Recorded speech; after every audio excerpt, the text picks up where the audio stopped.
আজকে আমি চলে এসেছি গাছের রাজ্যে। এখানে পাওয়া যায় ফুল গাছ, ফল গাছ এবং সবজি গাছ। আমার তো ভীষণ ভালো লাগে এই জায়গাতে এবং আপনাদের আজকে পুরো জায়গাটা ঘুরে দেখাবো। দেখেন এখানে রয়েছে মরিচ গাছ এবং এগুলো মাল্টি কালারের মরিচ গাছ। একটা গাছে বিভিন্ন কালারের মরিচ ধরেছে, বেগুনি, হলুদ, লাল, অরেঞ্জ কালার, সবগুলো কালার রয়েছে এই একটি গাছের মধ্যেই। কি সুন্দর তাই না? বেগুন গাছে দেখেন কত বড় একটা বেগুন ধরেছে।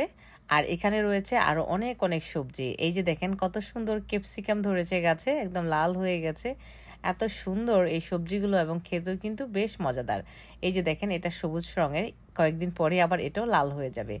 এখানে রয়েছে আরো অনেক বেগুন গাছ, গাছগুলো এত বড়। এই যে দেখেন কত সুন্দর বেগুন ধরে আছে। এই যে এই গাছটা তো বেগুন ধরে আছে। এটার দাম কত? এটার দাম হচ্ছে $40। চিন্তা করা যায় একটা গাছের দাম $40, মানে বাংলাদেশের প্রায় 4,500 টাকার মতো হবে। যেমন গাছটা সুন্দর তেমনই সবজিগুলো সুন্দর। প্রত্যেকটা গাছে রয়েছে বেগুন এবং গাছগুলো বেশ বড়। আর এই যে দেখেন কত কত মরিচ ধরেছে গাছটাতে। গাছের গোড়া থেকে শুরু করে আগা পর্যন্ত শুধু মরিচ আর মরিচ। দেখেন কত সুন্দর মরিচ ধরেছে গাছগুলোতে।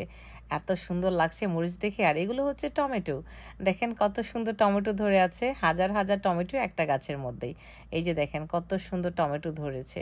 টমেটো কিন্তু সব তরকারিতেই দেই আমরা, মাছ রান্না করার সময়, মাংস রান্না করার সময়। সো টমেটো আমাদের খুবই প্রয়োজনীয় একটা সবজি।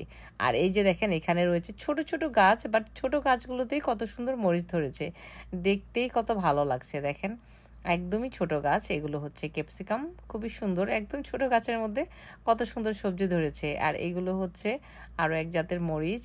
তো সব মিলিয়ে অসাধারণ। এই যে দেখেন কত সুন্দর সুন্দর মরিচ গাছ এবং প্রত্যেকটা গাছে মরিচ ধরে আছে এবং মরিচগুলো একদম লাল হয়ে গেছে। আর এপাশে রয়েছে এগুলো সব ধনিয়া পাতা। ধনিয়া পাতা কিন্তু সব তরকারিতেই দিতে হয়, তাহলে কিন্তু খুব ভালো লাগে। ধনিয়া পাতা ছাড়া আসলে তরকারি মজাই হয় না। এই কারণে আমি সবসময় ধনিয়া পাতা ইউজ করে থাকি তরকারির জন্য। আর এই যে দেখেন এখানে রয়েছে সব ইনডোর প্ল্যান্টগুলি, এত সুন্দর সুন্দর যে বলার মতো না, দেখে মনটা ভরে যাচ্ছে। দেখেন কত সুন্দর এই ইনডোর প্ল্যান্ট। তারপর এই যে এখানে রয়েছে সব ক্যাকটাসগুলি, এত সুন্দর সুন্দর কালার, দেখেন কত সুন্দর ফুল ফুটেছে। তারপর এই যে এখানেও রয়েছে কত সুন্দর এবং প্রত্যেকটাতে ফুল ফুটেছে, দেখতে এত ভালো লাগছে।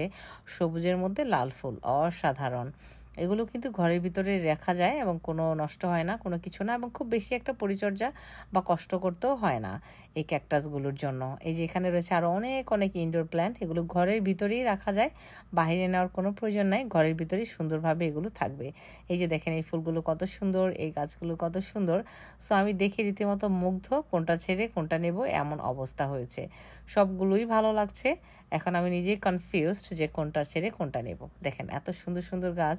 এই ক্যাকটাসটা দেখেন কত বড়। তারপরে যে এখানে আরো অনেক সুন্দর সুন্দর রয়েছে। তো এই ছিল আজকের ভিডিও, কেমন লাগলো জানাতে ভুলবেন না। সবাই ভালো থাকবেন, সুস্থ থাকবেন। দেখা হচ্ছে নেক্সট ভিডিওতে। আর যদি এই ভিডিওটি ভালো লেগে থাকে তাহলে প্লিজ শেয়ার করে দিন আপনার ফেসবুকে, যাতে আপনার ফ্রেন্ডস, ফ্যামিলি সবাই দেখতে পায়। আল্লাহ হাফেজ।